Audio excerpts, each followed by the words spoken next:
இன்னைக்கு நம்மளோட சேனல்ல என்ன படம் பார்க்க போறோம் அப்படின்னா, ரொம்ப நாள் கழிச்சு ஒரு சூப்பரான சைஃபை மூவியை பத்தி தான் பார்க்க போறோம். அதுவும் ரொம்ப ரொம்ப ஃபேமஸான ஒரு படம். இந்த படத்தோட கதை என்னன்னு பாத்தீங்கன்னா, நம்ம வாழ்ந்துட்டு இருக்கிற இந்த பூமியை காலநிலை மாற்றத்தினால கொஞ்சம் கொஞ்சமா அழிய ஆரம்பிக்குது. இதனால சாப்பிடுற சாப்பாட்டுக்கு கூட கஷ்டம். இந்த உலக மொத்தத்திலயும் சோளம் மட்டும்தான் விளையுது. ஆனா அந்த சோளமும் இன்னும் கொஞ்ச நாள்ல அழிய போகுது. சோ இதனால சயின்டிஸ்ட்லாம் என்ன பண்றாங்க அப்படின்னா, ஒரு டீமை இங்க இருந்து வார்ம் ஹோல் வழியா வேற ஒரு கேலக்சிக்கு அனுப்புறாங்க. அப்படி அனுப்பி அங்க இருக்கிற கிரகங்கள் எதுவும் மனுஷங்க வாழ்றதுக்கு தகுதியான கிரகமா இருக்கா அப்படிங்கிற விஷயத்தை கண்டுபிடிச்சு மனுஷ இனத்தை கடைசியா காப்பாத்துறாங்களா இல்லையா அப்படிங்கிறது அந்த படத்தோட கதை. என்னமோ சொல்லும் போது இந்த படத்தோட கதையை ரொம்ப ஈஸியா சொல்லிட்டேன். ஆனா அவ்வளவு ஈஸியான கதையெல்லாம் கிடையாது. இது ரொம்ப ரொம்ப மைண்ட் பெண்டிங்கா இருக்கும். ஏன்னா படத்தை எடுத்தது கிறிஸ்டோபர் நோலன். அவர் எடுத்த படங்களை சும்மா நெட்ல சர்ச் பண்ணி பாத்தீங்கன்னாவே தெரியும். ஒவ்வொரு படமும் நச்சு நச்சுன்னு அப்படி இருக்கும். சோ அவர் 2014 எடுத்த இன்டர்ஸ்டெல்லர் அப்படிங்கிற இந்த படத்தோட ரிவ்யூ பத்தி தான் பார்க்க போறோம். நீங்க வேற சேனல்ல பாத்துருக்கலாம். பட் என் வாய்ஸ்ல தான் ஒரு டைம் கேட்டு பாருங்களேன். சோ இதோட ஸ்டார்டிங் சீன்லயே நம்ம ஹீரோ தான் காட்டுறாங்க. தூங்கி கண் முழிச்சு வீட்டுக்கு வெளியில வந்து பார்த்தா வீடு ஃபுல்லா மண்ணு தூசி குப்பை. ஏன்னா நான் ஸ்டார்டிங்லயே சொன்ன மாதிரி இந்த பூமி அழிவை நோக்கி போயிட்டு இருக்கு. அவ்வளவு மாசுபட்டு இருக்கு. சோ இதனாலே பாத்தீங்கன்னா வீட்டுல இருக்கிற இந்த டம்ளரு கப்பு பிளேட்ஸ் இது எல்லாத்தையுமே கவுத்து தான் வைப்பாங்க. ஏன்னா அப்பதான் கொஞ்சமாவது தூசி படியாம இருக்கும். நம்ம ஹீரோவுக்கு ஒரு பொண்ணும் பையனும் இருக்கிறாங்க. இதுல அந்த பொண்ணு பாத்தீங்கன்னா எப்ப பாரு என்னோட ரூம்ல ஏதோ ஒரு பேய் இருக்குப்பா, அது என் கூட பேச ட்ரை பண்ணுது, அப்பப்ப புக் ஷெல்ஃப்ல இருக்கிற இந்த புக்ஸ் எல்லாம் கீழே தள்ளி விடுது அப்படிங்கிற மாதிரி எல்லாம் சொல்லிட்டு இருப்பா. பட் நம்ம ஹீரோ குட்டி பொண்ணு ஏதோ கற்பனை பண்ணிட்டு வளர்றான்னு சொல்லிட்டு அந்த விஷயத்தெல்லாம் பெருசாவே எடுத்துக்க மாட்டான். இப்படி இருக்க ஒரு நாள் நம்ம ஹீரோவோட பொண்ணு பையன் இவங்க எல்லாருமே கார்ல போயிட்டு இருப்பாங்க. அப்ப சடனா அவங்க போயிட்டு இருந்த கார் பஞ்சர் ஆயிடுது. நம்ம ஹீரோவோட பையன் தான் கார் டயரை மாத்திட்டு இருப்பான். அப்ப திடீர்னு வானத்துல ஏதோ ஒரு ட்ரோன் பறந்து போறத ஹீரோ பார்த்துட்டு சீக்கிரம் வண்டி எடுங்க, அந்த ட்ரோனை பிடிக்கணும்னு சொல்லிட்டு பையனை காரை ஓட்ட சொல்லிட்டு அந்த பஞ்சரான டயரை கூட மாத்தாம அந்த ட்ரோனை வெறிகுண்டு விரட்டிக்கிட்டு இருக்கான். அப்ப அந்த ட்ரோன் பத்தினா வழி மாறி சோளக்காட்டு வழியா போயிட்டு இருக்கும். அப்ப கூட ஹீரோ வழியே அப்படியே சோளக்காட்டுக்குள்ளேயே வண்டி விட்டுறான். அது மட்டும் இல்ல கார்ல உட்காந்துக்கிட்டே அவனோட சிஸ்டமா வச்சு அந்த ட்ரோனை கண்ட்ரோல் பண்ண முடியுமான்னு ட்ரை பண்ணிட்டு இருக்கான். அந்த முயற்சியில கடைசி அவங்களோட கார் பத்தினா ஒரு பெரிய பள்ளத்துக்கிட்ட விழ போகும். நல்ல வேலையா ஹீரோவோட பையன் பிரேக் அடிச்சு எல்லாத்தோட உயிரையும் காப்பாத்திட்டான். அதே மாதிரி நம்ம ஹீரோ நினைச்ச மாதிரியே அந்த ட்ரோனையும் கண்ட்ரோல் பண்ணிட்டான். அதை ஒரு இடத்துல லேண்ட் பண்ணிட்டு அந்த ட்ரோனுக்கு என்னாச்சுன்னு போயிட்டு பாக்குறப்போ அது ஒரு இந்தியன் மேட் ட்ரோன். அப்ப ஹீரோவோட பொண்ணும் அப்பா எதுக்குப்பா அந்த ட்ரோன் இவ்வளவு லோவா பறந்துச்சு, எதுக்கு சம்பந்தமே இல்லாம நம்ம வீட்டு பக்கம் வந்துச்சுன்னு கேட்டா, மேபி ஏதாவது ஒரு சிக்னல் இதை ஈர்த்திருக்கலாம், அதனால குழப்பத்துல இந்த ட்ரோன் இதே இடத்துல சுத்திட்டு இருந்திருக்கலாம் அப்படிங்கிற மாதிரி நம்ம ஹீரோ பொண்ணு கிட்ட சொல்றான். அதுக்கப்புறம் அவனோட பையனை கூட்டிட்டு போயிட்டு ஸ்கூல்லையும் டிராப் பண்றான். அப்ப நம்ம ஹீரோவோட பொண்ணு பத்தினா அவளோட நோட்ல இந்த மோர்ஸ் கோடுன்னு சொல்லப்படுற ஒரு லாங்குவேஜ் கத்துட்டு இருக்கா. இதை உங்களுக்கு புரியும்படி ரொம்ப சிம்பிளா சொல்லணும் அப்படின்னா, வேற்று கிரகத்துல இருந்து ஏதோ ஒரு ஏலியன் நமக்கு சிக்னல் கொடுக்குதுன்னு வைங்க. அது என்ன மொழி பேசுது, அது என்ன சொல்ல வருது அப்படிங்கிற விஷயத்தை கண்டிப்பா நம்மளால புரிஞ்சுக்க முடியாது. ஆனா அந்த மோர்ஸ் கோட வச்சு அந்த ஏலியன் என்ன சொல்ல வருது அப்படிங்கிற விஷயத்தை டீகோட் பண்ணி பார்க்க முடியும். சோ அந்த மோர்ஸ் கோட் அப்படிங்கிறது ஏலியன்களோட நம்ம கம்யூனிகேஷன் பண்றதுக்கான ஒரு பாஷை. இப்ப கட் பண்ணா நம்ம ஹீரோவுக்கு வீட்ல இருந்து ஒரு போன் கால் வருது. அந்த கால் அட்டன் பண்ணவன் அவசர அவசரமா வீட்டுக்கு போறான். போயிட்டு பார்த்தா அவனோட வீட்டை சுத்தி பெரிய பெரிய டிராக்டர்ஸ், இந்த அறுவடை பண்ற மிஷின்ஸ் எல்லாம் இருக்கு பாத்தீங்களா, அது தானாவே நகர்ந்து அவனோட வீட்டுக்கு போயிட்டு இருக்கு. டிரைவர் சீட்ல யாராவது இருக்கிறாங்களான்னு எட்டி பார்த்தா அந்த இடத்துல யாருமே இல்ல. சோ ஏதோ ஒரு காந்த புல இருக்கிறதுனாலதான் அவ்வளவு பெரிய வண்டிகள் எல்லாம் தன்னோட வீட்டுக்கு இருக்கப்பட்டிருக்கு அப்படிங்கிற விஷயத்தை நம்ம ஹீரோ புரிஞ்சுக்கிறான். பட் இதனாலதான் அப்படிங்கிற விஷயத்தை நம்ம ஹீரோவால கன்ஃபார்மா சொல்ல முடியல. இப்ப அவன் வீட்டுக்குள்ள போயிட்டு பாக்குறப்போ அங்க ஒரு பெரிய புக் ஷெல்ஃப் இருக்கும். அந்த ஷெல்ஃப்ல இருக்கிற நிறைய புக்ஸ் எல்லாம் பாத்தீங்கன்னா கீழே விழுந்து கிடக்குது. அப்ப ஹீரோவோட பொண்ணும் பாத்தீங்களாப்பா, அந்த பேய் மறுபடியும் என் கூட பேச ட்ரை பண்ணுது, அதுக்காக தான் இந்த மோர்ஸ் கோட கத்துட்டு இருக்கிறேன் அப்படிங்கிற மாதிரிலாம் சொல்லவும் நம்ம ஹீரோவுக்கும் கூட இந்த இடத்துல லைட்டா ஏதோ ஒரு உறுத்தலா தான் இருக்கு. பட் அதை பெருசா எடுத்துக்கல. அதுக்கப்புறம் நம்ம ஹீரோ அவங்களோட பசங்களை கூட்டிக்கிட்டு ஒரு பேஸ்பால் மேட்ச பாக்குறதுக்காக போறான். அப்ப திடீர்னு அந்த இடத்துல ஒரு புழுதி புயல் உண்டாகுது. அதனால அந்த மேட்சே கேன்சல் ஆயிடுது. நம்ம ஹீரோவும் பசங்களை கூட்டிட்டு வீட்டுக்கு போலாமேன்னு பார்த்தா ரோடே தெரியல, அவ்வளவு புழுதி அடிச்சிட்டு இருக்கு. ஆனா எப்படியோ கஷ்டப்பட்டு நம்ம ஹீரோ பசங்களை வீட்டுக்கு கூட்டிட்டு வந்துட்டான். அப்போ இந்த குட்டி பொண்ணு திடீர்னு மாடி கோடி போறதை பார்த்துட்டு எங்க ஓடுறேன்னு சொல்லிட்டு ஹீரோ பின்னாடியே போயிட்டு பார்த்தா இந்த புக் ஷெல்ஃப் இருக்கும் பாத்தீங்களா, அந்த இடத்துல நிறைய தூசி படிஞ்சிருக்கு. ஆனா அங்க உள்ள தூசி எல்லாம் சாதாரணமா படியல, அப்படியே லைன்ல அந்த மோர்ஸ் கோடு மாதிரியே படிஞ்சிருக்கு. அதை பார்த்துட்டு ஹீரோவுக்கு செம ஷாக்கு. அடுத்த நாள் காலையில அந்த கோட்டுக்கு முன்னாடி உட்காந்துக்கிட்டு ஒரு காயினை தூக்கி போடுறான். அப்படி தூக்கி போறப்போ கரெக்டா அந்த காயின் அந்த கோட்லயே விழுது. அப்பதான் அவனோட பொண்ணுகிட்ட, நீ நினைக்கிற மாதிரி இது ஒன்னும் கோஸ்ட் எல்லாம் கிடையாது, இது ஒரு வித்தியாசமான கிராவிட்டி. இந்த மோர்ஸ் கோட நம்ம டீகோட் பண்ணி பார்த்தோம்னா நமக்கு ஏதாவது விஷயம் தெரியும் சொல்லிட்டு அதை டீகோட் பண்ணி பாக்குறப்போ ஒரு லொகேஷன் கிடைக்குது. சோ அந்த லொகேஷனுக்கு நம்ம ஹீரோ கிளம்பி போலாமேன்னு பாக்குறப்போ பொண்ணு விட மாட்டா, நானும் வரேன்னு அடம் பிடிக்கிறா. அப்ப ஹீரோவா நான் போற இடம் என்ன மாதிரியான இடம் அப்படிங்கிற விஷயம் கூட தெரியல, நீ வர்றது சேஃப் கிடையாது, நீ வீட்லயே இரு, நான் மட்டும் போயிட்டு வரேன்னு சொல்லிட்டு ஒரு கார்ல போயிட்டு இருக்கிறப்போ பக்கத்து சீட்ல நிறைய துணி கிடக்கும். என்னடா அது துணின்னு சொல்லிட்டு விலைக்கு பார்த்தா அது ஹீரோவோட பொண்ணு. அப்பா என்ன விட்டு போகணும்னு பாத்தீங்களா, அதெல்லாம் முடியாது, நானும் வருவேன்னு சொல்லவும் ஹீரோவும் வேற வழி இல்லாம அந்த பொண்ணை கூட்டிட்டு அந்த லொகேஷனுக்கு போறான். போனா ஆப்போசிட்ல ஒரு இரும்பு வேலி இருக்கும். அப்ப ஹீரோ பொண்ணு அந்த கார்லயே ஏறுன்னு சொல்லிட்டு இவன் மட்டும் போயிட்டு அந்த இரும்பு வேலையை கட் பண்ணலாம்னு பாக்குறப்போ திடீர்னு அந்த இடத்துக்குள்ள யாரோ வந்துட்டு ஹீரோ அடிச்சு மட்டையாக்குறாங்க. அந்த கார்ல உட்காந்துருந்த பொண்ணையும் தூக்கிடுறாங்க. இப்ப கட் பண்ணா நம்ம ஹீரோ கண்ணு முழிச்சு பார்த்தா ஆப்போசிட்ல ஒரு ரோபோட் இருக்கு. அது இவங்கிட்ட நீ எப்படி இந்த இடத்த கண்டுபிடிச்சேன்னு கேக்குது. அதுக்கு ஹீரோயினோட பொண்ணுங்க அவளுக்கு என்னாச்சுன்னு கேக்குறப்போ அது அதுக்கு பதில் சொல்லாம சொல்லு நீ கொண்டு வந்த மேப்ல இந்த லொகேஷனை மார்க் பண்ணிருக்க, எதுக்கு இந்த இடத்துக்கு வந்தேன்னு திரும்ப திரும்ப அதே கேட்டுட்டு இருக்கு. அப்ப கரெக்டா இந்த இடத்துக்கு ஒரு பொண்ணு வரா. இவதான் நம்ம படத்தோட ஹீரோயினும் கூட. அவகிட்ட நம்ம ஹீரோவை என்னோட பொண்ணுக்கு என்னாச்சு, அவ எங்க இருக்கிறான்னு கேக்குறப்போ அவளுக்கு எதுவும் ஆகல, அவ சேஃபா தான் இருக்கா, என் கூட வாங்கன்னு சொல்லிட்டு நம்ம ஹீரோவை இன்னொரு இடத்துக்கு கூட்டு போறா. அங்கதான் அவனோட பொண்ணு இருப்பா. அப்ப அந்த பொண்ணு ஓடி வந்து அப்பாவை கட்டி பிடிச்சுக்க. அந்த இடத்துல இன்னும் நிறைய பேர் இருப்பாங்க. அதுல ஒரு ஆள் தான் ப்ரொஃபசர் பிராண்டன். அவர் நம்ம ஹீரோ கிட்ட நீ எப்படி இந்த லொகேஷனை கண்டுபிடிச்ச, ஏன்னா இது கவர்மெண்ட்டுக்கு மட்டும் தான் தெரியும், ஏரியா 51 மாதிரி ரொம்ப ரகசியமான இடம், இது எப்படி நீ கண்டுபிடிச்சேன்னு கேக்குறப்போ நம்ம ஹீரோவை இது மாதிரி 2 நாளைக்கு முன்னாடி என்னோட வீட்டை சுத்தி புழுதி புயல் வந்துச்சு, அதனால என் புக் ஷெல்ஃபுக்கு ஆப்போசிட்ல ஒரு மோர்ஸ் கோடும் ஃபார்ம் ஆச்சு, அதை டீகோட் பண்ணி பாக்குறப்போ இந்த லொகேஷன் கிடைச்சது, அதான் நான் வந்தேங்கிறான். சோ அதை கேட்டுட்டு ப்ரொஃபசரும் ஷாக் ஆயிட்டு ஏதோ ஒரு காரணத்துக்காக ஏதோ ஒரு சக்தி தான் நம்ம ஹீரோ அங்க அனுப்பிச்சிருக்கு அப்படிங்கிற விஷயத்தை புரிஞ்சுக்கிட்டு இந்த ப்ரொஃபசரும் மத்தவங்களும் இந்த இடத்துல என்ன பண்றாங்க அப்படிங்கிற விஷயத்த சொல்ல ஆரம்பிக்கிறாரு. அதாவது சில வருஷத்துக்கு முன்னாடில இருந்தே இந்த பூமி மாசுபட ஆரம்பிச்சதுக்கு அப்புறமா இவங்களோட உயிருக்கு ஆதாரமா இருக்கக்கூடிய எந்த தானியமும் காய்கறியும் விளையறதே கிடையாது, வெறும் கோதுமை மட்டும்தான் விளையுது. சொல்ல போனா இந்த பூமியில இருக்கிற மொத்த பெருமை பாத்தீங்கன்னா இப்ப கோதுமையை மட்டும்தான் சாப்பிட்டு உயிர் வாழ்ந்துட்டு இருக்காங்க. ஆனா அதுலதான் ஒரு பிரச்சனை, அடிக்கடி இந்த புழுதி புயல் வருது இல்லையா, அதுல உள்ள அந்த டஸ்ட் கெமிக்கல்ஸ் எல்லாம் பாத்தீங்கன்னா செடியை பாதிச்சு அந்த கோதுமை செடியையும் கொஞ்சம் கொஞ்சமா கொண்டுகிட்டு இருக்கு. சோ இன்னும் சில வருஷத்திலே மத்த செடிகள் மாதிரியே இந்த கோதுமை செடியும் கம்ப்ளீட்டா அழிஞ்சிடும். அதுவும் அழிஞ்சிட்டா மனுஷங்களுக்கு சாப்பாடுங்கிறது கிடைக்கும், அதனால நம்மளும் அழிய போறோம் அப்படிங்கிற மாதிரிலாம் சொல்லவும் ஹீரோவோ இதுக்கு வேற ஏதாவது வழி இருக்குதான்னு கேட்டா இருக்குன்னு சொல்லிட்டு நம்ம ஹீரோ கிட்ட ஒரு பெரிய ஸ்பேஸ்ஷிப்பை காட்டுறாரு. இதை வச்சு நீங்க ஸ்பேஸுக்கு போறீங்க அப்படிங்கிற விஷயம் மட்டும் எனக்கு தெளிவா புரியுது. ஆனா விண்வெளியில நம்ம பூமியை தவிர மனுஷங்க உயிர் வாழ்றதுக்கான கிரகத்தை இன்னும் நம்ம கண்டுபிடிக்கவே இல்லையே, அப்புறம் எதுக்காக அந்த ஸ்பேஸ்ஷிப்னு கேட்டா அவர் நம்ம ஹீரோவை இன்னொரு ரூமுக்கு கூட்டிட்டு போயிட்டு தெளிவா எக்ஸ்பிளைன் பண்ண ஆரம்பிக்கிறாரு. அதாவது நம்ம ஹீரோ சொன்னது கரெக்ட் தான், மனுஷங்க உயிர் வாழ்றதுக்கான எந்த கிரகமும் இப்ப இந்த கேலக்சில இல்ல. ஆனா சனி கிரகத்துக்கு பக்கத்துல 48 வருஷத்துக்கு முன்னாடி ஒரு வார்ம் ஹோல் ஒன்னு உருவாச்சு. அந்த வார்ம் ஹோல் வழியா நாங்க 12 விண்வெளி வீரர்களை அனுப்பிச்சு வச்சோம். எதுக்குன்னா அந்த வார்ம் ஹோல் வழியா போந்து வேற ஒரு கேலக்சிக்கு போயிட்டு அங்க மனுஷங்க வாழ்றதுக்கான கிரகம் ஏதாவது தகுதியானதா இருக்குதா அப்படிங்கறத பாக்குறதுக்காக. சரி அப்படி பாக்கலாம்னா நம்மளோட கேலக்சியை தாண்டி அவங்க வெளியில போலாமே, அப்புறம் எதுக்காக அவங்க அந்த வார்ம் ஹோலை பயன்படுத்தணும்னு கேட்டீங்கன்னா நம்ம கிட்ட என்னதான் அட்வான்ஸ்டான டெக்னாலஜி இருந்தாலும் நம்மளோட கேலக்சியை தாண்டி நம்மளால வெளியில போக முடியாது. அப்படியே போகணும்னா நம்ம ஒளியோட வேகத்துல போகணும். அந்த வேகத்தையே நம்ம இன்னும் டச் பண்ணல. அப்படியே நம்ம ஒளியோட வேகத்தையே கண்டுபிடிச்சிட்டோம், அவ்வளவு வேகமா அந்த கேலக்சியை தாண்டி வெளியில போறோம்னு வச்சுக்கோங்க, அதுக்கும் சாத்தியம் இல்ல. ஏன்னா இந்த மொத்த கேலக்சியும் பாத்தீங்கன்னா விரிவடைஞ்சுகிட்டே இருக்கு. நீங்க எவ்வளவு வேகமா முன்னாடி போனாலும் அதை விட வேகமா இந்த கேலக்சி விரிவடைஞ்சுகிட்டே இருக்கும். சோ இதுக்கு சாத்தியம் இல்ல. சரி அப்படி நீங்க ஒளியோட வேகத்தையும் தாண்டி இந்த ஸ்பேஸ் விரிவடையுது இல்லையா, அந்த வேகத்தையும் தாண்டி இந்த கேலக்சியை விட்டே வெளியில போயிட்டீங்க, இன்னொரு கிரகத்தையும் கண்டுபிடிச்சிட்டீங்க. அப்படி கண்டுபிடிச்சிட்டு நீங்க மறுபடியும் பூமிக்கு வரப்போ உங்களோட வயசு கம்மியா தான் இருக்கும். ஆனா நீங்க திரும்பி வந்து பாக்குறப்போ இந்த மொத்த பூமியுமே அழிஞ்சு போயிருக்கலாம். ஏன்னா அந்த அளவுக்கு பூமிக்கு ரொம்ப வயசா இருக்கும். சோ இதனாலதான் அவங்க இந்த வார்ம் ஹோலை பயன்படுத்துறாங்க. இந்த வார்ம் ஹோலை பயன்படுத்துறதுனால ஷார்ட் கட் மாதிரி இவங்களால பக்கத்து கேலக்சிக்கு ரொம்ப ஈஸியாவே போயிட முடியும். அப்படி போயிட்டு அங்க மனுஷங்க வாழ்றதுக்கு தகுதியான கிரகம் இருக்குதா அப்படிங்கறதையும் பார்க்க முடியும். அதுக்காக தான் அப்படி ட்ரை பண்றாங்க. இப்ப இந்த 12 பேர் வார்ம் ஹோல் வழியா போனாங்க இல்லையா, அப்படி போனதுல 3 பேர் மட்டும் தான் மனுஷங்க உயிர் வாழ்றதுக்கான தகுதியான கிரகம் இருக்கு அப்படின்றதுக்கான சிக்னலை கொடுத்திருக்காங்க. பட் போனவங்க யாரும் திரும்பி வரல. சோ இவங்களோட பிளான் என்னன்னா மறுபடியும் ஒரு டீம் அந்த வார்ம் ஹோல் வழியா போயிட்டு உண்மையாவே அந்த 3 கிரகமும் தகுதியானதா, அங்க மனுஷங்க வாழ முடியுதா அப்படிங்கிற விஷயத்தை தெரிஞ்சுக்கிட்டு இவங்களுக்கு மறுபடியும் ஒரு சிக்னலை கொடுக்கணும். பட் அந்த இடத்துக்கு போறதுக்கான டீம் ரெடியா இருக்கு. ஆனா பைலட் மட்டும் இல்ல. நம்ம ஹீரோ ஒரு காலத்துல நாசால பைலட்டா வேலை பார்த்ததுனால நீங்க பைலட்டா போறீங்களா அப்படிங்கிற மாதிரி இந்த ப்ரொஃபசர் கேக்குறாரு. அதுக்கு நம்ம ஹீரோவை யோசிச்சுட்டு இருக்க அப்பதான் அந்த ப்ரொஃபசர் பிளான் பி சொல்ல ஆரம்பிக்கிறாரு. இப்ப இந்த warm whole plan work out ஆகல அப்படின்னா இவங்க ஸ்பேஸ்ல செயற்கையா ஒரு கிரகத்தை உருவாக்கணும்னு நினைக்கிறாங்க. அதாவது ஒரு ஸ்பேஸ் ஸ்டேஷனை உருவாக்கணும்னு நினைக்கிறாங்க. அதுல மக்கள் எல்லாம் பூமியில வாழ்ற மாதிரியே சாதாரணமா வாழ்வாங்க. ஆனா அதுலயும் நிறைய பிரச்சனை இருக்குங்க. ஏன்னா மக்கள் ஸ்பேஸ்லயே வாழணும் அப்படின்னா அந்த கிராவிடேஷனல் ஈக்குவேஷன்லாம் இருக்கும், அந்த ஈக்குவேஷனை வந்து சால்வ் பண்ணணும். அதுக்கான ஈக்குவேஷனை இன்னும் இந்த ப்ரொஃபசர் சால்வ் பண்ணல. ஆனா என்னால கண்டிப்பா முடியும், நான் ஒரு நாள் சால்வ் பண்ணிடுவேன். அண்ட் இன்னொன்னு, இப்ப வார்ம் ஹோல் வழியா ஒரு டீம் உள்ள போக போகுது இல்லையா, அந்த டீம் போற அந்த ஸ்பேஸ்ஷிப்லயே பாத்தீங்கன்னா 5000 மனுஷங்களோட அந்த கரு முட்டைகள் இருக்கும், பிரிசர்வ் பண்ணி வச்சிருப்பாங்க. அத அந்த டீம் பத்திரமா மனுஷங்க வாழக்கூடிய அந்த கிரகத்தை கண்டுபிடிச்சதுக்கு அப்புறம் பிரிசர்வ் பண்ண அந்த கருமுட்டைகள் எல்லாத்தையுமே வளர்த்து குழந்தைகளா மாத்தி அதே கிரகத்துல மனுஷங்க வாழ்வாங்க அப்படிங்கிற மாதிரி சொல்லிட்டு இருக்காரு. அதுக்கப்புறம் கூப்பர் கிட்ட நான் சொல்ல வேண்டிய எல்லா விஷயத்தையுமே சொல்லிட்டேன். சோ நீங்க பண்ண வேண்டியது அந்த வார்ம் ஹோல்குள்ள போகணும், தகுதியான கிரகத்தை கண்டுபிடிக்கணும், அங்க மனித இனத்தை உருவாக்கணும், மறுபடியும் திரும்பி வரணும். அதுக்கப்புறம் இங்க இருக்கிற மனுஷங்க உங்க பொண்ணு ஃபேமிலி எல்லாருமே அந்த கிரகத்துக்கு போயிட்டு சந்தோஷமா வாழலாம் அப்படிங்கறது அந்த ப்ரொஃபசரோட பிளான். இதுக்கு நம்ம ஹீரோவோ சரின்னு ஒத்துக்கிறான். ஆனா நம்ம ஹீரோவோட பொண்ணு பாத்தீங்கன்னா ஒத்துக்கவே மாட்டான். அப்ப ஹீரோவோ உங்க எல்லாரையும் காப்பாத்துறதுக்காக தான் நான் ஸ்பேஸுக்கு போறேன், அப்படி போறேன்னா கண்டிப்பா திரும்பி வருவேன். ஆனா என்ன, நம்ம கையில உள்ள வாட்ச பாரு, டைம் சேமா தானே இருக்கு. ஆனா ஸ்பேஸ்ல எப்படி இருக்காது.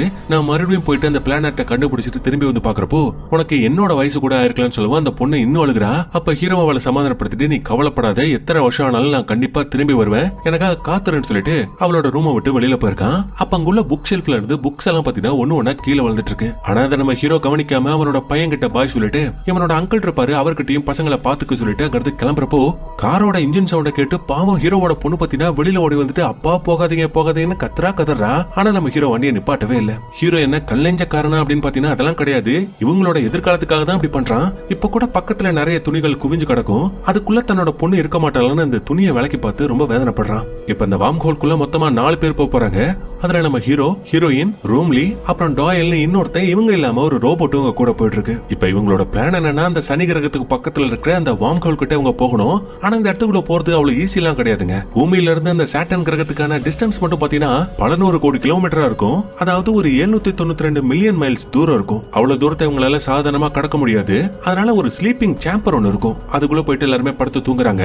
கரெக்டா அவங்க அந்த சனி கிரகத்துக்கிட்ட நெருங்கினதுக்கு அப்புறமா ஆட்டோமேட்டிக்காவே அந்த ஸ்லீப்பிங் சேம்பரை விட்டு வெளியில வராங்க. இப்ப உங்களுக்கு ஆப்போசிட்ல இந்த வார்ம் ஹோல் இருக்கு. இவங்க எல்லாருமே அதுக்குள்ள போறாங்க.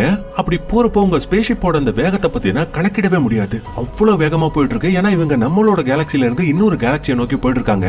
அப்போ நம்ம ஹீரோயினோட கண்ணுக்கு டிரான்ஸ்பரண்டா ஒரு வித்தியாசமான உருவம் தெரியுது. அது நம்ம ஹீரோயினுக்கு வழியிலேயே கை கொடுக்குது. அதுக்கப்புறம் திடீர்னு அங்கிருந்து மறைஞ்சு போயிடுது. இப்ப அப்படியே அங்க சீன் பிளாக் அவுட் ஆகுது. கட் பண்ணா இவங்க அந்த வார்ம் ஹோல் வழியா இன்னொரு கேலக்சிக்குள்ள வந்துட்டாங்க. வந்துட்டு ஆல்ரெடி இந்த வார்ம் ஹோல்குள்ள வந்தவங்க அந்த சிக்னல் கொடுத்திருப்பாங்க இல்லையா 3 கிரகத்துல இருந்து, அந்த கிரகம் எல்லாம் எங்க இருக்கு அப்படிங்கறத மார்க் பண்ண ஆரம்பிக்கிறாங்க.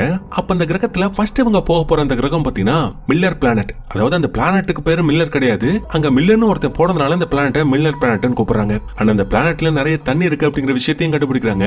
சோ தண்ணி இருந்தாலே கண்டிப்பா அங்க மனுஷ உயிர் வாழ முடியும்னு முடிவெடுத்து எல்லாருமே அந்த பிளானட்டுக்கு போலான்னு முடிவெடுக்கிறாங்க. ஆனா அங்கதான் ஒரு பிரச்சனை. அந்த பிளானட்டுக்கு பக்கத்துல தான் அந்த கேலக்சிலேயே மிகப்பெரிய பிளாக் ஹோல் ஒன்னு இருக்கு. அதோட பேரு கர்கன்டுவா. அந்த பிளாக் ஹோல் அது கிட்ட வர ஒளிய கூட விட்டு வைக்காது, உள்ள இழுத்துக்கும். சோ இப்ப அவங்க போகணும்னு முடிவெடுத்தாலும் எல்லாராலையும் போக முடியாது. அதனால ரூம்லி மட்டும் அந்த சுற்றுப்பாதையில மாட்டாம ஷிப்பை கரெக்டா ஓட்டிட்டு இருப்பாரு. மத்த 3 பேரு நம்ம ஹீரோ, டாயல், ஹீரோயின், அப்புறம் அந்த ரோபோட், இவங்க மட்டும் தான் அந்த கிரகத்துக்கு போறாங்க. அப்ப இந்த ரூம்லி என்ன சொல்ற அப்படின்னா உங்களால எவ்வளவு சீக்கிரம் அந்த கிரகத்துக்கு போக முடியுமோ போயிட்டு சீக்கிரமா திரும்பி வந்துருங்க. ஏன்னா நீங்க அந்த கிரகத்துல ஒவ்வொரு மணி நேரம் இருக்கிறப்பையும் நான் என்னோட லைஃப்ல 7 வருஷத்தை தாண்டி போயிருப்பேன். நீங்க திரும்பி வரப்போ எனக்கு என்ன வயசு இருக்குன்னு கூட தெரியாது. சோ சீக்கிரமா போயிட்டு வந்துருங்கன்னு சொல்லுவோம். ரோபோட்டோட சேர்ந்து இவங்க 3 பேருமே அந்த பிளானட்டுக்கு போறாங்க. போயிட்டு பார்த்தா அந்த பிளானட் முழுக்க தண்ணி. கடல் அளவுக்கு ஆழமான தண்ணி எல்லாம் கிடையாதுங்க, சும்மா முட்டிக்கால் அளவுக்கு தான் இருக்குது. சுத்தி முத்தி பார்த்தா தூரத்துல சில மலைகள் எல்லாம் உறைஞ்சு போன மாதிரி இருக்கு. அதுக்கப்புறம் ஆல்ரெடி இந்த பிளானட்டுக்கு மில்லர்னு சொல்லிட்டு ஒருத்தன் வந்தா இல்லையா, அவனை பத்தி ஏதாவது துப்பு கிடைக்குதான்னு தேடி பாக்குறப்போ அவனோட உடஞ்சு போன ஸ்பேஸ்ஷிப் ஒன்று அந்த இடத்துல கிடக்கும். அதை பார்த்துட்டு எதனால அவனோட ஸ்பேஸ்ஷிப் உடஞ்சு போயிருக்கும், இந்த கிரகம் பாக்குறதுக்கு ரொம்ப அமைதியா நல்லா தானே இருக்குதுன்னு யோசிக்கிறப்போ இவங்க முன்னாடி பார்த்தாங்க இல்லையா பனியில உறைஞ்சு போன பெரிய பெரிய மலைகள் இருக்கு அப்படின்னு. அது மலையெல்லாம் கிடையாதுங்க, 2000 அடி 3000 அடிக்கு பாஞ்சு வந்துட்டு இருக்கிற சுனாமி. அதுதான் ஆல்ரெடி இந்த கிரகத்துக்கு வந்து அந்த மில்லரோட அந்த ஸ்பேஸ்ஷிப்பையே உடச்சு தள்ளி இருக்கும் போல. அது இப்ப இவங்களை நோக்கி வந்துட்டு இருக்கத பார்த்துட்டு இவங்களும் அவசர அவசரமா அந்த ஸ்பேஸ்ஷிப் எடுத்துட்டு போலாமேன்னு பார்த்தா இவங்களோட இன்ஜின்குள்ள நிறைய தண்ணி போயிடுச்சு. அது கொஞ்சம் ட்ரை ஆகணும். போதா குறைக்கு இவங்க கூட வந்தாலே அந்த டோயல்னு சொல்லிட்டு ஒருத்தன் அவனை ஒரு அலை அடிச்சிட்டு போயிருது. சோ அவனோட சோழியம் முடிஞ்சு. இப்ப இன்ஜின் ட்ரை ஆகிட்டு இருக்கு. அந்த சுனாமி இவங்க கிட்ட வந்துருச்சு. அப்ப கடைசி ஒரு நிமிஷத்துல பாத்தீங்கன்னா அந்த சுனாமி கிட்ட தப்பிச்சு ரூம்ல இருக்கிற அந்த ஸ்பேஸ்ஷிப்புக்கு மறுபடியும் வராங்க. வந்து பார்த்தா செம ஷாக்கு. என்னன்னா அவங்க அந்த பிளானட்ல சில மணி நேரம் தானே இருந்திருப்பாங்க. அந்த சில மணி நேரம் இங்க இருக்கிற அந்த ரூம்லிக்கு 25 வருஷமா இருந்திருக்கு. ரொம்ப ரொம்ப வயசாயிடுச்சு அவனுக்கு இப்போ. அப்ப ஹீரோயினும் அங்க இருந்து 1 மணி நேரம் உனக்கு 7 வருஷம் தான் ஆகும்னு சொன்னா எப்படியா 25 வருஷம் ஆச்சுன்னு கேட்டா நான் நினைச்சு பார்க்க முடியாத அளவுக்கு இந்த கேலக்சில டைம் ரொம்ப வேகமா போயிட்டு இருக்குன்னு சொல்றாரு அவரு. சரி நம்ம ரூம்லிக்கு மட்டும் வயசாயிடுச்சான்னு பாத்தீங்கன்னா கிடையாது. நம்ம ரூம்லி மாதிரியே பூமியில உள்ள மக்களும் 23 வருஷத்தை தாண்டி போயிட்டாங்க. அப்ப நம்ம ஹீரோவுக்கு பூமியில இருந்து நிறைய வீடியோ ஃபுட்டேஜஸ் எல்லாம் வந்திருக்கும். அதை ஓபன் பண்ணி பாக்குறப்போ நம்ம ஹீரோவோட பையன் பாத்தீங்கன்னா குட்டி பையனா இருக்கிறப்போ நம்ம ஹீரோ கிட்ட பேசிருப்பான். அது மாதிரி ஒரு ஃபுட்டேஜ் இருக்கு. அடுத்த ஃபுட்டேஜ பார்த்தா நம்ம ஹீரோவுக்கு ஷாக்கு தாங்கல. ஏன்னா அவனோட பையனுக்கு கல்யாணமாகி குழந்தைய பிறந்துருச்சு, அவ்வளவு வயசாயிடுச்சு அவனுக்கு. அடுத்த ஃபுட்டேஜ்ல நம்ம ஹீரோவோட பொண்ணு பேசுறா. அவளும் நல்லா வளர்ந்துட்டா. அவன் நம்ம ஹீரோ கிட்ட அப்பா எனக்கு இன்னைக்கு பர்த்டேப்பா, நான் அந்த பூமிக்கு திரும்பி வரப்போ எனக்கு உன்னோட வயசா இருக்குன்னு சொன்னீங்கல்ல, இப்ப எனக்கு உங்க வயசு தான்ப்பா, ஏன்ப்பா நீங்க திரும்பி வரலன்னு கேட்டு ரொம்ப அழுதுட்டு இருக்கா. அதை பார்த்துட்டு நம்ம ஹீரோவும் பாவம் கதறி கதறி அழுதுட்டு இருக்கான். இப்ப கட் பண்ணா பூமியில நம்ம ஹீரோவோட மக பாத்தீங்கன்னா அந்த ப்ரொஃபசர் கூட தான் வேலை பார்த்துட்டு இருக்கா. அதாவது விண்வெளியில ஒரு ஸ்பேஸ் ஸ்டேஷனை உருவாக்கணும், அதுக்கு ஒரு ஈக்குவேஷனை சால்வ் பண்ணணும்னு சொல்லிருப்பார் இல்லையா. அதை சால்வ் பண்றதுக்காக தான் இத்தனை வருஷமா நம்ம ஹீரோவோட பொண்ணு இந்த ப்ரொஃபசர் கூட வேலை பார்த்துட்டே இருப்பா. ஆனா இப்போ வரைக்கும் அதை சால்வ் பண்ணவே முடியல. அதே மாதிரி ப்ரொஃபசருக்கு ரொம்ப உடம்பு முடியாம போது ஒரு நாள் பெட்லயே அட்மிட் ஆயிருவாரு. அப்பதான் அவர் நம்ம ஹீரோவோட பொண்ணு கிட்ட ஒரு உண்மையை சொல்லுவாரு. என்னைய மன்னிச்சிருமா, உங்ககிட்ட இருந்த ஒரு பெரிய உண்மையை நான் மறைச்சிட்டேன். கிராவிடேஷனல் ஈக்குவேஷன் அப்படிங்கிற ஒன்னே கிடையாது, அதை கடைசி வரைக்கும் யாராலையும் சால்வ் பண்ணவும் முடியாது. நாங்க பிளான் பண்ணது உங்க அப்பா அந்த வார்ம் ஹோல் வழியா உள்ள போகணும், தகுதியான கிரகத்தை கண்டுபிடிக்கணும், அந்த கிரகத்துல உங்க கிட்ட இருக்கிற 5000 மனுஷங்களோட கருமுட்டைகளை வச்சு அந்த அந்த கிரகத்துல மறுபடியும் மனுஷ இனத்தை உருவாக்குறதுக்காக தான் அவனோட அப்பாவை அமிச்சுமே தவிர அவரால் இங்க இருக்கிற இந்த மனுஷ இனத்தை காப்பாற்ற முடியாது, அவராலையும் திரும்பி இந்த கிரகத்துக்கு வர முடியாதுன்னு சொல்லவும் நம்ம ஹீரோவோட பொண்ணுக்கு அழுக தாங்கல. ஏன்னா இனிமே இவளால கடைசி வரைக்கும் இவளோட அப்பாவை திரும்பி பார்க்கவே முடியாது. சோ இந்த உண்மை எல்லாத்தையுமே ஒரு வீடியோவா ரெடி பண்ணி நம்ம ஹீரோக்கு அனுப்பி விடுறா. இதே டைம்ல நம்ம ஹீரோவும் மத்தவங்களும் சிக்னல் கிடைச்ச அந்த 2வது கிரகத்துக்கு போயிட்டு பாக்குறாங்க. பார்த்தா அந்த கிரகமே உறைஞ்சு போய் கிடக்குது. தர மட்டும் உறைஞ்சு போல, மேல இருக்கிற மேகம் கூட உறைஞ்சு போயிருக்கு. அதுக்கப்புறம் இந்த கிரகத்துக்கு வந்த மேன்சன்ற ஒருத்தன் தான் பாத்தீங்கன்னா நம்ம பூமிக்கு சிக்னல் அமைச்சிருப்பான். அதனால அவனோட ஸ்பேஸ்ஷிப்பை கண்டுபிடிச்சு அவனுக்கு என்னாச்சுன்னு பாக்குறப்போ அவன் அந்த கிரகத்துக்குள்ள வந்து சிக்னலை கொடுத்ததுமே பாத்தீங்கன்னா அந்த ஸ்லீப்பிங் சேம்பர்ல படுத்து தூங்கிருக்கான். அவனை ஹீரோவும் மத்தவங்களும் போயிட்டு தான் எழுப்புறாங்க. அப்ப அவனும் கண்ணு முடிச்சதுக்கு அப்புறமா அவ்வளவு சந்தோஷப்படுறான். இவங்களெல்லாம் கட்டி பிடிச்சிட்டு இந்த கிரகத்தை பத்தி சொல்ல ஆரம்பிக்கிறான். எங்க புவியீர்ப்பு விசை 80% நம்ம பூமியை மாதிரியே தான் இருக்கும். ஆனா இங்க உள்ள காத்துல அமோனியா ஜாஸ்தியா இருக்கிறதுனால நம்மளால சரியா சுவாசிக்க முடியாது. சோ இவர் இது மாதிரி இந்த கிரகத்தை பத்தி சொல்லிட்டு இருக்கிற இதே நேரத்துல இந்த ரோபோட்க்கு ஒரு வீடியோ மெசேஜ் வருது. அதை பிளே பண்ணி பாக்குறப்போ அதுல நம்ம ஹீரோவோட பொண்ணு தான் பேசுறா. இது மாதிரி ப்ரொஃபசருக்கு ரொம்ப வயசாயிடுச்சு, அவர் செத்துட்டாரு. ஆனா இன்னொன்னு, இந்த கிராவிடேஷனல் ஈக்குவேஷன் அப்படிங்கிற ஒண்ணு கிடையவே கிடையாது. நாங்க இந்த பூமியில இருந்து கடைசியில இந்த பூமியிலே சாக வேண்டியதுதான். சோ நீங்க எப்படியாவது மனுஷங்க வாழ்றதுக்கு தகுதியான அந்த கிரகத்தை கண்டுபிடிங்க. அங்க மனுஷங்களோட அந்த கருமுட்டைகளை வச்சு மனித இனத்தை உருவாக்குங்க. நாங்க அவ்வளவுதான், இனிமே உயிரோட இருக்க மாட்டோம்னு சொல்லிட்டு அலாரமிக்க நம்ம ஹீரோவால வேதனையை தாங்கிக்க முடியல. ஏன்னா இவனே நினைச்சாலும் இனிமே அவனோட பொண்ணை திரும்பி போயிட்டு பார்க்க முடியாது. அதே மாதிரி இப்படிப்பட்ட ஒரு விஷயம் நடக்க போகுது அப்படிங்கிற விஷயத்த ப்ரொஃபசர் தெளிவா சொல்லியிருந்தானா கண்டிப்பா அந்த விஷயத்துக்கு நம்ம ஹீரோ வந்திருக்க மாட்டான். உயிரே போனாலும் பரவாயில்லன்னு கடைசி வரைக்கும் அவனோட மகளோட இருந்திருப்பான். அப்பதான் அந்த டீம்ல ரூம்லின்னு சொல்லிட்டு ஒருத்தர் இருக்கா இல்லையா, அவ ஒரு விஷயத்தை கண்டுபிடிக்கிறான். என்னன்னா இந்த கிரகம் மனுஷங்க வாழ்றதுக்கான தகுதியான கிரகமே கிடையாது. ஏன்னா காத்துல அமோனியா கலந்திருக்கு, வானத்துல இருக்கிற மேகங்கள் கூட உறைஞ்சு போயிருக்கு. அதுலயும் இந்த கிரகத்துல 3 நாள் நைட்டு 3 நாள் பகல் வேற. சொல்ல போனா இந்த கிரகத்துக்கு சர்ஃபேஸே கிடையாது. இப்படி இருக்கிறப்போ மனுஷங்க எப்படி இந்த கிரகத்துல விவசாயம் பண்ண முடியும், எப்படி சாப்பிட முடியும், உயிர் வாழ முடியும்? சோ இப்படிப்பட்ட தகுதி இல்லாத கிரகத்தை தகுதியான கிரகம் அப்படிங்கிற மாதிரி இந்த மேன்சன் சொல்லிட்டு ஒருத்தர் ஏன் சிக்னல் கொடுத்தால அவன் வேணும்னே தப்பான ரெக்கார்டை ரெடி பண்ணி அமைச்சிருக்கான். இதை அந்த ரூம்ல கண்டுபிடிச்ச அதே நேரத்துல அந்த பயப்பத்தினா நம்ம ஹீரோவை தனியா கூட்டு போறான். அவனை ஒரு பெரிய பள்ளத்துல தள்ளி கொல்ல பாக்குறான். ஏன்னா இவங்க எல்லாருமே இந்த தீவுல மாட்ட வச்சுட்டு இவன் மட்டும் சேஃபாங்கிறது தப்பிச்சு போகணும்னு ட்ரை பண்றான் போல. சோ அதனால என்ன பண்றான்னா நம்ம ஹீரோ கூட சண்டை போட்டு அவன் போட்டிருக்காளியா ஒரு மாஸ்க், அதோட கண்ணாடியை உடைச்சு விட்டுறான். வெளியில வர அமோனியா இருக்கு இல்லையா, நம்ம ஹீரோவால சரியா சுவாசிக்கவே முடியல. அப்ப அவன் நம்ம ஹீரோயினை கான்டாக்ட் பண்ணி சீக்கிரம் என்ன வந்து காப்பாத்துன்னு சொல்லவும் அவ ஒரு பக்கம் ஓடி நம்ம ஹீரோவை காப்பாத்த வந்துட்டு இருக்க. இன்னொரு பக்கம் இந்த மேன்ஸ் ரூம்ல தங்கி இருந்த அந்த ஸ்பேஸ்ஷிப்பை வெடிக்க வச்சுட்டு இந்த மேன்ஸ் ஒரு குட்டி ஸ்பேஸ்ஷிப்பை எடுத்துக்கிட்டு மேல உள்ள அந்த மெயின் ஸ்டேஷனுக்கு போயிட்டு இருப்பான். அதே டைம்ல நம்ம ஹீரோயினும் ஹீரோவை காப்பாத்திட்டு அவங்க ஒரு சின்ன ஸ்பேஸ்ஷிப்பை எடுத்துக்கிட்டு அவங்களும் மேல வந்துட்டு இருப்பாங்க. அப்போ இவங்களுக்கு முன்னாடி போனாலியா அந்த மேன்ஸ், அவன் அவனோட ஸ்பேஸ்ஷிப்பை பாத்தீங்கன்னா இங்க இருக்கிற அந்த ஸ்டேஷனோட எனக்கு ட்ரை பண்றான். ஆனா அது ஒழுங்கா லாக் ஆகல. அந்த விஷயத்தை நோட்டீஸ் பண்ணாமலே இவன் பாட்டுக்கு ஸ்டேஷனுக்குள்ள போயிடுறான். இதனால வெளியில உள்ள அந்த குட்டி ஸ்பேஸ்ஷிப் பாத்தீங்கன்னா வெடிச்சிருது. அவ்வளவுதான் அந்த மேன்ஸோட சொல்லி முடிஞ்சு. அப்போ பின்னாடி வந்த நம்ம ஹீரோவை ஹீரோயின் பாத்தீங்கன்னா அந்த ஸ்டேஷனோட இணையலான்னு சொல்லிட்டு கிட்ட வந்தா அந்த ஸ்டேஷன் இப்ப படு வேகமா சுத்திட்டு இருக்கு. சோ அந்த வேகத்துல இவங்களால இவங்களோட அந்த ஸ்பேஸ்ஷிப்பை போயிட்டு இணைக்க முடியாது. அதனால ஹீரோ என்ன ஐடியா பண்றான் அப்படின்னா அந்த பெரிய ஸ்பேஸ்ஷிப் எந்த வேகத்துல சுத்துதோ அதே மாதிரி இவனோட குட்டி ஸ்பேஸ்ஷிப்பை சுத்த வைக்கிறான். அப்படி சுத்தி கரெக்டான வேகத்துல அந்த ஸ்டேஷனை லாக் பண்றான். ஆனா இதோட பிரச்சனை முடிஞ்சான்னு பார்த்தா இல்லங்க, நான் முன்னாடி சொன்ன இல்லையா கர்கட்டோவா அப்படிங்கிற ஒரு மிகப்பெரிய பிளாக் ஹோல் இருக்குன்னு. அந்த பிளாக் ஹோல் கொஞ்சம் கொஞ்சமா இவங்களோட ஸ்பேஸ்ஷிப்பை உள்ள இழுக்க ஆரம்பிக்குது. இப்ப இவங்க வேற 3வது கிரகத்துக்கு போயாகணும். அந்த கிரகம் பத்தினா அந்த பிளாக் ஹோலுக்கு பக்கத்துல தான் இருக்கு. இவங்க அந்த கிரகத்துக்கு போற அளவுக்கு இவங்கள்ட்ட ஃபியூலும் இல்ல, அவ்வளவு வேகத்திலயும் இவங்களால அங்க போக முடியாது. அதனால ஹீரோ என்ன ஐடியா பண்றான்னா அந்த பிளாக் ஹோலை சுத்தி ஒரு பயங்கரமான கிராவிட்டி இருக்கும். அந்த கிராவிட்டியை ஒரு ஃபியூயல் மாதிரி பயன்படுத்தி நம்ம போக இருக்கிற அந்த 3வது கிரகத்துக்கு நம்ம போயிடலாம். அதோட சுற்றுப்பாதைக்குள்ள அதோட கிராவிட்டிக்குள்ள நம்ம போயிடலாம்னு ஐடியா பண்றாங்க. அப்படி பண்ணிட்டு அந்த பிளாக் ஹோலோட சுற்றுப்பாதைக்குள்ளேயும் போக ஆரம்பிக்கிறாங்க. அப்படி போறப்பதாங்க ஒரு பிரச்சனை என்னன்னு பாத்தீங்கன்னா அந்த பிளாக் ஹோல் பயங்கரமா உங்களோட ஸ்பேஸ்ஷிப்பை இழுக்க ஆரம்பிக்குது. அண்ட் உங்களோட ஸ்பேஸ்ஷிப்பும் ரொம்ப வெயிட்டா இருக்கிறதுனால இவங்களால முன்னோக்கி போக முடியல. அதனால இந்த ஸ்பேஸ்ஷிப்ல எதெல்லாம் வெயிட்டா இருக்கோ அது எல்லாத்தையுமே எஜெக்ட் பண்ண ஆரம்பிக்கிறாங்க.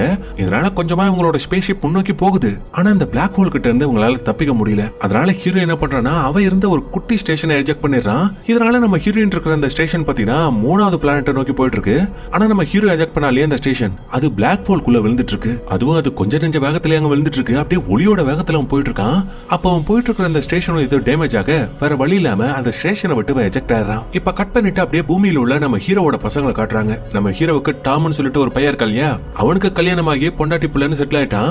அப்போ அந்த டாமோட பையன் இருமுறத நம்ம ஹீரோவோட பொண்ணு பார்த்துட்டு டே இப்படி இருமுறானே, இப்படியே இருந்தா ரொம்ப உடம்பு முடியாம போயிடுண்டா, பேசாம இங்க இருந்து நம்ம சிட்டிக்கு போயிடலாம்னு சொல்றப்போ செத்தாலும் பரவாயில்ல நான் அந்த வீட்டை விட்டு வெளில வர மாட்டேன்னு டாம் பையன் சொல்றான். இதனால ஹீரோவோட பொண்ணு என்ன பண்றானா அங்க இருக்கிற சோள காட்டை எரிச்சு விட்டுறா.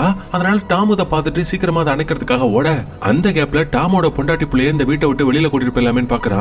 அப்ப இதே டைம்ல நம்ம ஹீரோ பத்தினா அந்த பிளாக் பிளாக் ஹோல்குள்ள விழுந்துட்டு இருப்பான். அவனை சுத்தியே கருகமுன்னு அவ்வளவு இருட்டா இருக்கு. அண்ட் அவன் திடீர்னு பாத்தீங்கன்னா வேற ஒரு டைமென்ஷனுக்குள்ளேயும் போயிட்டு மாட்டிக்கிறான். எப்படின்னா அந்த இடம் பாக்குறதுக்கே கியூபா வித்தியாசமா இருக்கு. அதுல ஒரு இடம் பாத்தீங்கன்னா புக் ஷெல்ஃப் மாதிரி தெரியவும் அந்த புக் ஷெல்ஃபோட ஓட்ட வழியா உள்ள எட்டி பார்த்தா இவனுக்கு ஒரு பயங்கரமான ஷாக்கு.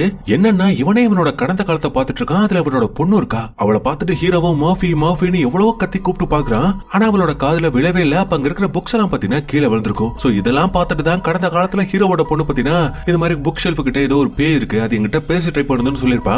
சோ அது பேயெல்லாம் கிடையாது, வேற ஒரு டைமென்ஷனுக்குள்ள மாட்டிக்கிட்ட நம்ம ஹீரோ தான். இது மட்டும் கிடையாது, வேற ஒரு டைமென்ஷனுக்குள்ள மாட்டிக்கிட்ட நம்ம ஹீரோ அந்த வீட்டுக்குள்ள இருக்கிறதுனால தான் ஒரு ஈர்ப்பு விசை உண்டாயிருக்கும். அதனாலதான் அந்த ட்ரோன் ஹீரோவோட வீட்டுக்கு பக்கத்துல பறந்திருக்கும். அண்ட் ஹீரோ வீட்டை சுத்தி இருந்த எல்லா பெரிய பெரிய வண்டிகளும் தானா வந்து ஹீரோவோட வீட்டுக்கு முன்னாடி நின்றுக்கும். இப்போ இவன் இந்த புக் ஷெல்ஃபை பாக்குறப்போ ஒரு டைம் லைன் போயிட்டு இருக்கா, இன்னொரு புக் ஷெல்ஃபை பாக்குறப்போ அங்க ஒரு டைம் லைன் ஓடிட்டு இருக்கு. அதாவது நம்ம ஹீரோ அந்த ப்ரொஃபசரை பாத்திருப்பான், வார்ம் ஹோல்குள்ள போறதுக்கு ஓகே சொல்லிருப்பான். அதுக்கப்புறம் கடைசி அவனோட பொண்ணு கிட்ட பேசிட்டு வீட்டை விட்டு கிளம்பிருப்பான். அப்படி கிளம்பி போறதை இங்க இருக்கிற நம்ம ஹீரோ பார்த்துட்டு அப்படியே கதறான், டே போகாதரா, உன் பொண்ணை விட்டு போகாத, உன்னால திரும்பி வர முடியாதான்னு எவ்வளவு கத்தி பாக்குறான். அப்ப அந்த ஷெல்ஃப்ல இருந்து ஒரு புக்கிங் கீழே தள்ளி விட்டுருப்பான். ஆனா அதை நம்ம ஹீரோ பார்த்துட்டும் அதை சாதாரணமா எடுத்துட்டு அங்கிருந்து கிளம்பிருப்பான். சோ இதை வச்சு நம்ம தெளிவா புரிஞ்சுக்கலாம், நம்ம ஹீரோவால இந்த பக்கம் இருந்தா அந்த பக்கம் இருக்கிறவங்களை பார்க்க மட்டும் தான் முடியுதே தவிர அவங்களோட கம்யூனிகேட் பண்ண முடியல. அவன் பேசினாலும் அவங்களுக்கு கேட்கல. இதனால நம்ம ஹீரோவை இது என்ன மாதிரியான இடம், எப்படி நம்ம இந்த இடத்துல வந்து மாட்டிட்டோம்னு அப்படியே பைத்திய மாதிரி கத்திட்டு இருக்க.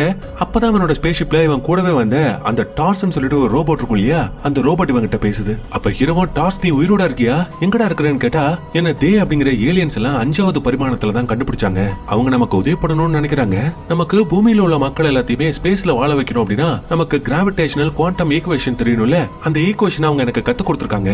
ஆனா அந்த ஈக்குவேஷனை பூமியில உள்ள மக்களுக்கு என்னால அனுப்ப முடியலன்னு சொல்லுது. அப்ப ஹீரோவா அது என்னால முடியும், என்னோட பொண்ணு கிட்ட அந்த விஷயத்த சொல்ல முடியும்னு சொல்றப்போ அந்த ரோபோட்டும் அதை பாருங்க, அது அவ்வளவு ஈஸியான விஷயம் எல்லாம் கிடையாது. இந்த ஈக்குவேஷனை உங்க பொண்ணு கிட்ட நீங்க சொன்னா கூட அதை புரிஞ்சுக்கவே பல வருஷம் எடுக்கும். சோ இது வேண்டாம்னு சொல்றப்போ நம்ம ஹீரோ பத்தினா இல்ல, நான் முயற்சி பண்ணி பாக்குறேன், அந்த ஈக்குவேஷனை எனக்கு ஒரு பைனரி கோடா கொடு, ஒரு மோர்ஸ் கோடா எனக்கு கொடுன்னு சொல்றப்போ அந்த ரோபோட்டும் அதே மாதிரி மாத்தி கொடுத்திருக்கு. அதுக்கப்புறமா தான் நம்ம ஹீரோ அந்த பைனரி கோடை பயன்படுத்தி அந்த புழுதி புயல் வந்துச்சு இல்லையா, அப்ப அந்த ஈக்குவேஷனை இவனோட பொண்ணு கிட்டயும் கடந்த காலத்துல உள்ள நம்ம ஹீரோ கிட்டயும் சொல்ல ட்ரை பண்ணிருப்பான். ஆனா அப்ப உள்ள நம்ம ஹீரோவோட பொண்ணால அதை புரிஞ்சுட்டு இருக்க முடியாது. சோ இதனால நம்ம ஹீரோ என்ன பண்றானா, இப்ப நம்ம ஹீரோவோட பொண்ணு வாழ்ந்துட்டு இருக்கிற அந்த டைம் லைனை தேட ஆரம்பிக்கிறான். அந்த டைம் லைன்ல நம்ம ஹீரோவோட பொண்ணு பாத்தீங்கன்னா அந்த டாமோட பசங்களை கூட்டிட்டு வெளியில போயிருப்பா.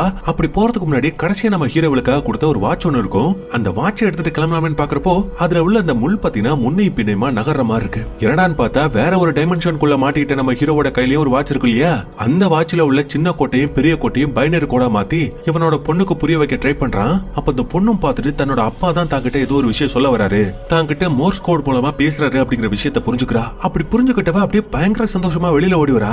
வந்துட்டு அவளோட அண்ணன் கிட்ட, டே அப்பா என்கிட்ட பேசினாரு, அவர் திரும்பி வந்துட்டாரு, சாதிச்சிட்டாருன்னு சொல்லிட்டு அப்படியே அவளோட அண்ணனை கட்டி பிடிப்பா. பாருங்க இந்த சீன் செம்மையா இருக்கும். இப்பதுக்கு அப்புறம் சில மாதங்கள் சில வருஷங்கள் அப்படியே ஓடிக்கிட்டே இருக்கு. நம்ம ஹீரோவோட பொண்ணு பாத்தீங்கன்னா அந்த பைனரி கோட டிகோட் பண்ணி அந்த ஈக்குவேஷனை கண்டுபிடிக்க ட்ரை பண்றா. கடைசியா கண்டுபிடிச்சிடறா.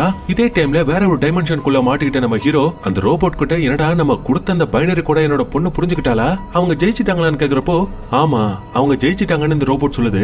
அது எப்படி உனக்கு தெரியும் கேட்டா, அவங்க ஜெயிச்சிட்டாங்க அப்படிங்கறதுனாலதான் தே அப்படின்னு சொல்லப்படுற அந்த ஏலியன்ஸ் இந்த டைமென்ஷனை கொஞ்சம் கொஞ்சமா க்ளோஸ் பண்ணிட்டு இருக்குதா அந்த ரோபோட் சொல்லுது.